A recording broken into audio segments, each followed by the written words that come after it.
Hi friends, welcome back to our YouTube channel simply Sara. ఈరోజు వీడియోలో అయితే మనము దాదాపు 1100 సంవత్సరాల చరిత్ర కలిగిన రుక్మిణి సత్యభామ సమేత శ్రీ వేణుగోపాల స్వామి ఆలయం అయితే చూస్తున్నాము. ఈ టెంపుల్ లొకేషన్ వచ్చేసి అప్పా జంక్షన్ దగ్గరలో టీఎస్పీఏ నుంచి గచ్చిబౌలి వెళ్ళేటప్పుడు మనకి సర్వీస్ రోడ్లో అయితే ఒక రైట్ వస్తుంది. ఆ రైట్ తీసుకున్న వెంటనే మంచిరేవుల అనే విలేజ్ దగ్గరలో అయితే ఈ టెంపుల్ ఉంటుందండి. ఆ విష్ణుమూర్తితో పాటు పూరి జగన్నాథుడి దర్శనం కూడా ఇక్కడ చేసుకోవచ్చు. మినీ సత్యభామ సమేత వేణుగోపాల స్వామి స్వయంభుగా వెలిసిన ఆలయము.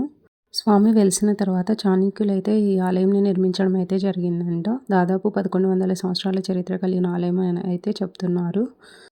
ఈ ఆలయం అయితే చాలా అంటే చాలా ప్రశాంతంగా వీకెండ్ స్పెండ్ చేసేలాగా ఒక విలేజ్ అట్మాస్ఫియర్ అయితే ఇక్కడ కల్పిస్తుందండి మనకి.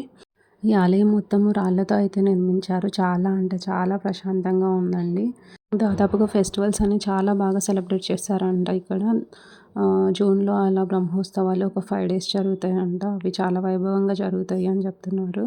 ఇంకా దసరా, సంక్రాంతి టైంలో గోదా కళ్యాణము, ఉగాది, మళ్ళీ శ్రీరామనవమికి సీతారాముల వారి కళ్యాణము అలా అయితే చాలా బాగా జరుగుతాయంట. ఆ టైంలో ఎక్కువ రష్ ఉంటుంది. చాలామంది జనాలు వస్తారని అయితే చెప్తున్నారు. ఇక్కడ వేణుగోపాల స్వామికి ఎదురుగా హనుమాన్ అయితే ఉన్నారండి. హనుమాన్ దర్శనం కూడా చాలా మంచిగా చేసుకోవచ్చు.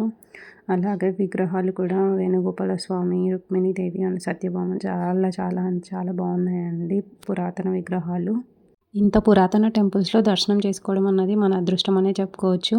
ఆ విష్ణుమూర్తితో పాటు అలాగే పూరి జగన్నాథుడిని, వారి అన్న బలరాముడు, చెల్లెలు సుభద్రాదేవిని కూడా ఇక్కడ చాలా చక్కగా దర్శనం చేసుకోవచ్చు. ఇటువంటి పురాతన విగ్రహాలను దర్శనం చేసుకోవడం అన్నది నిజంగా మన అదృష్టం అనే చెప్పుకోవాలి. మంచిగా వీకెండ్ టైంలో ఫ్యామిలీతో స్పెండ్ చేయడానికి పిల్లలకి చాలా అంటే చాలా బాగుంటుంది. గ్రీనరీ అంతా ఈ టెంపుల్ దగ్గర అయితే చాలా బాగా ఎంజాయ్ చేయొచ్చు. ఈ వేణుగోపాల స్వామి ఆలయం పక్కనే మనకి బ్రహ్మసూత్ర శివలింగం కలిగిన శివాలయం అయితే ఉంటుందండి. ఈ శివాలయం కూడా దాదాపు 1100 సంవత్సరాల చరిత్ర కలిగిందని అయితే చెప్తున్నారు. వేణుగోపాల స్వామిని దర్శనం చేసుకుని వచ్చిన వెంటనే బయట చూడండి ఎంత ప్రశాంతమైన వాతావరణం ఉందో. గ్రీనరీ అంతా చక్కగా ఒక అడవిలోకి వచ్చిన విధంగా అలా ఉంటుంది. ఇంకా ఇక్కడ చక్కగా కోనేరు, ఇంకా డెవలప్మెంట్ వర్క్స్ అయితే చాలా బాగా జరుగుతున్నాయి. చిన్న పార్క్ లాగా అలా డెవలప్ చేస్తున్నారు. ఇక్కడ చాలా మంచి ప్రశాంతమైన వాతావరణం అయితే చాలా బాగా ఎంజాయ్ చేయొచ్చండి.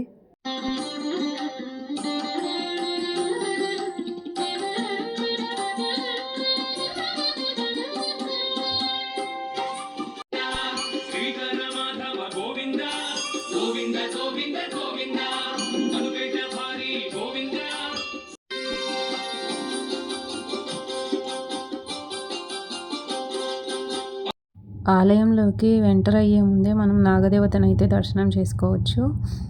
మనం శివయ్యని దర్శనం చేసుకోవడానికి ఆలయంలోకి ఎంటర్ అయిన వెంటనే మనకి ముందుగా చండీశ్వర్లు అయితే దర్శనం ఇస్తారు.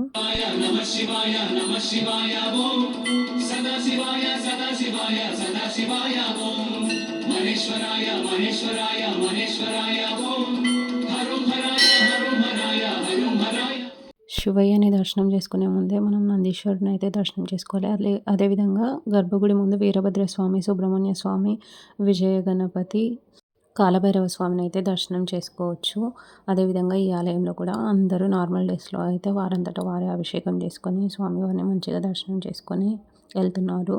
ఇంకా ఫెస్టివల్స్ టైంలో అయితే ఫుల్ రష్ అయితే ఉంటుందండి. ఇంకా శివరాత్రి టైంలో శివపార్వతుల కళ్యాణం అయితే చాలా బాగా జరుగుతుంది ఇక్కడ.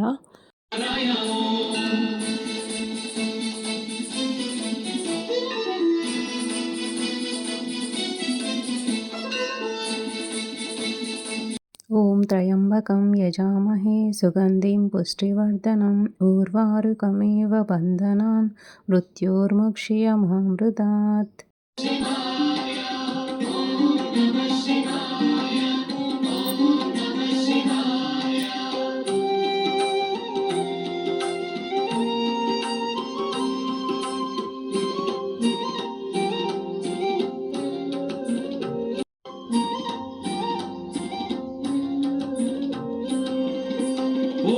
శంకర అరుణ శివ భస్మాంగధర అరుణ శివ త్రినేత్రమూర్తి అరుణ శివ. వీడియో కనుక మీకు నచ్చినట్లయితే మా ఛానల్ని సబ్స్క్రైబ్ చేయండి. అలాగే మీ ఫ్రెండ్స్కి షేర్ చేయండి, ఇంకా లైక్ చేయండి. Thank you for watching. Stay tune for next video.